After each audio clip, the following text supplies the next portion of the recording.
بسم اللہ الرحمن الرحیم۔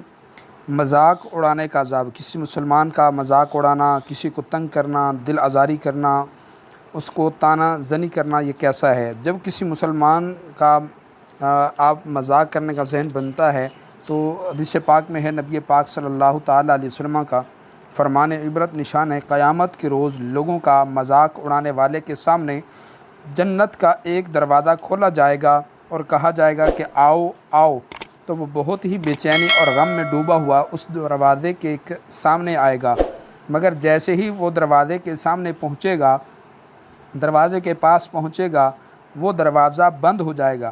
پھر جنت کا ایک دوسرا دروازہ کھلے گا اور اس کو پکارا جائے گا کہ آؤ، چنانچہ یہ بے چینی اور رنج و غم میں ڈوبا ہوا اس دروازے کے پاس جائے گا تو وہ دروازہ بھی بند ہو جائے گا۔ اس طرح اس کے ساتھ معاملہ ہوتا رہے گا یہاں تک کہ جب دروازہ کھلے گا اور پکار پڑے گی تو وہ مایوس ہو کر نہیں جائے گا۔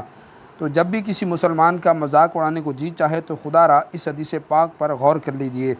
کسی کی غربت، حسب و نسب یا جسمانی عیب پر ہنسنا گناہ ہے۔ اسی طرح کسی مسلمان کو برے القاب سے پکارنا بھی گناہ ہے۔ کسی کو کتا، گدھا، سور وغیرہ نہیں کہہ سکتے۔ اس طرح کسی میں عیب موجود ہو تب بھی اسے اس عیب کے ساتھ نہیں پکار سکتے۔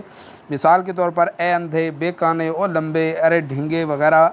ہاں، ضرورتاً پہچان کروانے کے لیے نابینا وغیرہ کہہ سکتے ہیں۔ لوگوں پر ہنسنے، برے القاب سے پکارنے اور مذاق اڑانے والوں کو قرآن پاک نے فاسق کا فتویٰ ارشاد فرمایا اور جو توبہ نہ کرے اسے ظالم قرار دیا ہے۔ لوگوں کا مذاق اڑانے والوں، کان کھول کر سن لو، کل قیامت کے دن تمہیں جنت نصیب نہیں ہوگی۔ حدیث پاک میں آپ کے سامنے پیش کر چکا ہوں۔ سب گھبرا کر اللہ کی بارگاہ میں رجوع کر لیجئے، سچی توبہ کر لیجئے۔ ٹھہریے، بندوں کی حق تلفی کے معاملے میں بارگاہ الہی میں صرف توبہ کرنا کافی نہیں، بندوں کے جو حقوق پامال کیے ہوں وہ بھی ادا کرنے ہوں گے۔ مثلا مالی حق ہے تو اس کا مال لوٹانا ہوگا، دل دکھایا ہے تو معاف کروانا ہوگا۔ آج تک جس کا مذاق اڑایا، برے القاب سے پکارا، طعنہ زنی اور طنز بازی کی، دل آزاری، نقلیں اتاریں، دل دکھانے والے انداز میں آنکھیں دکھائیں، گھورا، ڈرایا، گالی دی، غیبت کی اور اس کو پتہ چل گیا، جھاڑا، مارا، ذلیل کیا، الغرض کسی طرح بھی بے اجازت شرعی ایذا کا باعث بنے، اس کو تکلیف دینے کا باعث بنے، تو ان سب سے فرداً یعنی الگ الگ معاف کروا لیجئے۔ اگر کسی فرد کے بارے میں یہ سوچ کر بعد رہے کہ معافی مانگنے سے اس کے سامنے میری پوزیشن ڈاؤن ہو جائے گی، میری عزت نہیں رہے گی، تو خدا را غور فرما لیجئے، قیامت کے روز اگر یہی فرد آپ کی نیکیاں حاصل کر کے اپنے گناہ آپ کے سر ڈال دے گا تو اس وقت کیا ہوگا؟ خدا کی قسم، صحیح معنوں میں آپ کی پوزیشن کی دھجیاں تو اس وقت اڑیں گی اور کوئی دوست، برادر یا عزیز ہمدردی کرنے والا بھی اس وقت نہیں ملے گا۔ جلدی کیجئے، اپنے والدین کے قدموں میں گر کر، اپنے عزیزوں کے آگے ہاتھ جوڑ کر، اپنے ماتحتوں کے پاؤں پکڑ کر، اپنے اسلامی بھائیوں اور دوستوں سے گڑ گڑا کر ان کے آگے خود کو ذلیل کر کے آج دنیا میں معافی مانگ کر آخرت کی عزت حاصل کرنے کی کوشش کر لیجئے۔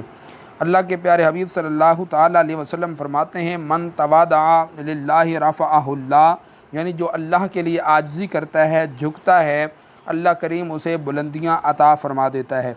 جس کے ساتھ لوگ زیادہ منسلک ہوتے ہیں، اس سے بندوں کی حق تلفیوں کے صداور کا امکان بھی زیادہ ہوتا ہے۔